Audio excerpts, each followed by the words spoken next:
How's it going, everybody? Hope you're all having a happy Halloween. What better than the greatest day than with a spooky season illustration? Who better than to grace the cover than Celeste herself, OC, who just happens to be my universe's version of vampires. Let's get into it. Vampires have been a part of many cultures throughout history, from ancient Sumerians to enigmatic mythologies like Egyptians and Greeks. If you're familiar with all their stories, one cannot talk about vampires without exploring their iconic traits. They're often portrayed as immortal, ageless beings, but their immortality comes at a price. They need to feed, and what they feed on is blood of the living to sustain their eternal existence. Vampires are often depicted as mesmerizing creatures who can entrance their victims with a single gaze, something like succubus and other creatures with similar myths. There have even been some stories where vampires have the ability to transform into animals, mist, or even take different forms, allowing them to move through the shadows undetected, picking off their victims one by one. Yet they still have their vulnerabilities, one being the sunlight. They're creatures of the night, garlic for some reason, holy symbols, and a classic wooden stake through the heart. All of these are just myths made up, of course. Nothing to be afraid of, right? The concept of vampires and vampire-like beings in storytelling allows writers and other creators a chance to explore themes of immortality, desire, the human condition, what goes next, what happens next, all that. They're creatures of the night, to feel their desires and to be desired,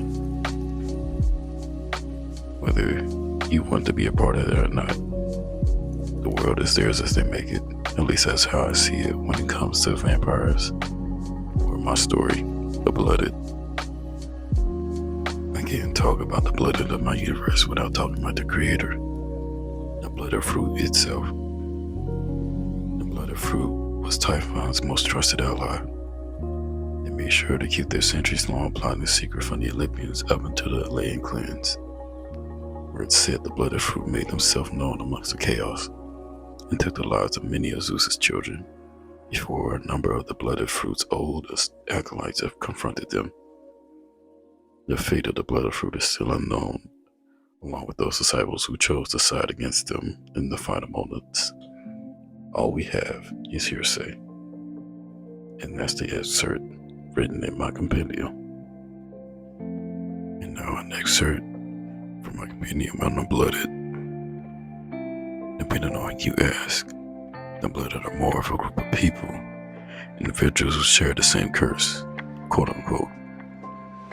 There's some species created by the Blooded fruit as they see it. Unlike Typhon's creations, the Blooded blend in with the race they hail from.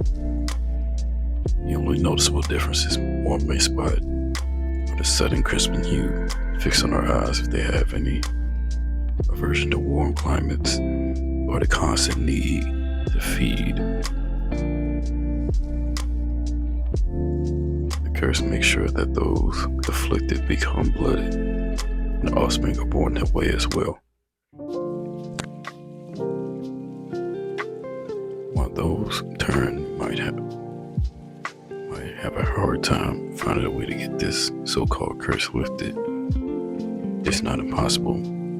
For those born blooded, the only remedy is death. To become blooded, there are 3 known paths one can take.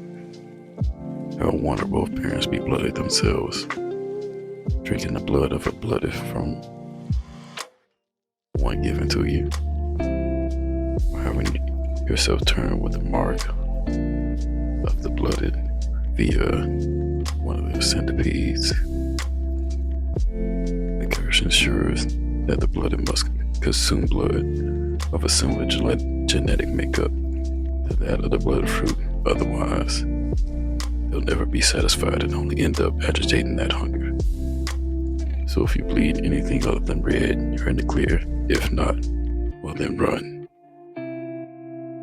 If a blooded goes too long without feeding, they become feral, giving to their basic instincts, going after any and everyone around them. They get feed off cattle and livestock.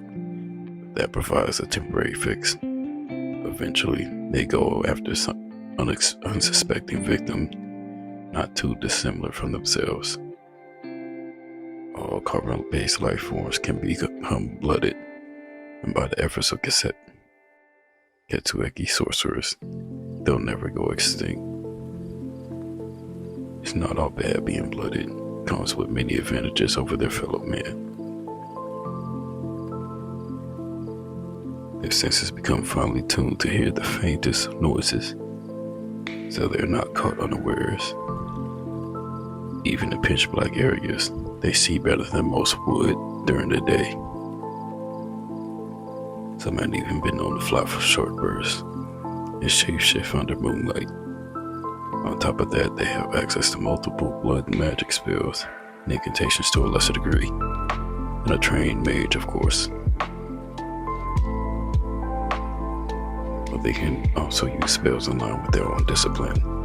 They are not as potent as they could be if they don't feed, and if they happen to have the misfortune of being born with the affinity for Conference Star fire sorcery, they run the risk of burning themselves inside out due to their bloody nature. Despite what rumors will have you believe, they are still a very killable bunch. As mentioned with the Conference Star fire sorcery, it'll just take some effort on your part. As mentioned, they have a weakness to fire, so Conference Star mages are best employed if you're on the hunt for one. Daytime is not really their friend, as they're weaker during these hours.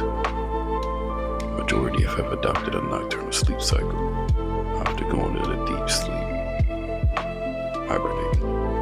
They're most vulnerable during their involuntary hibernation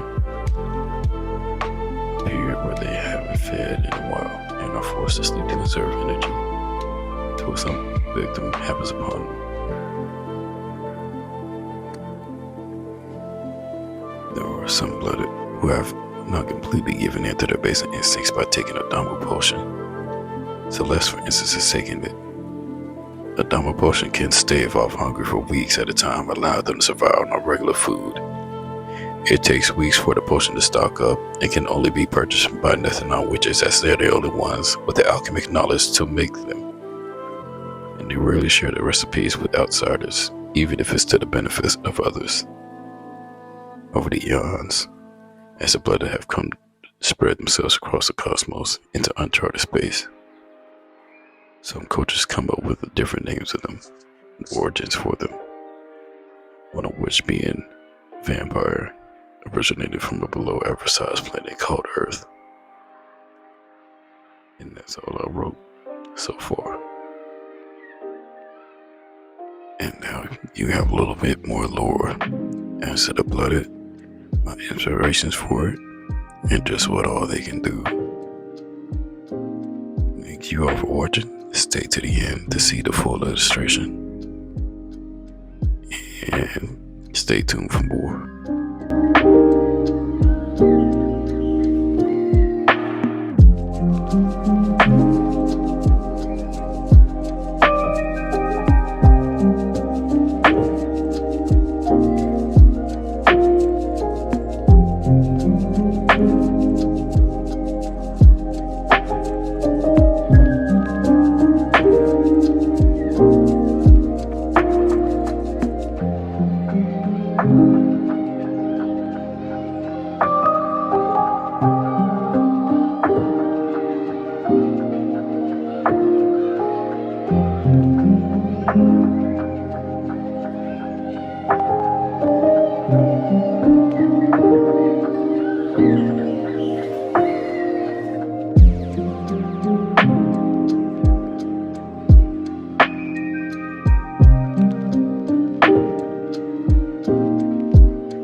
Have a happy Halloween and also stay safe out there.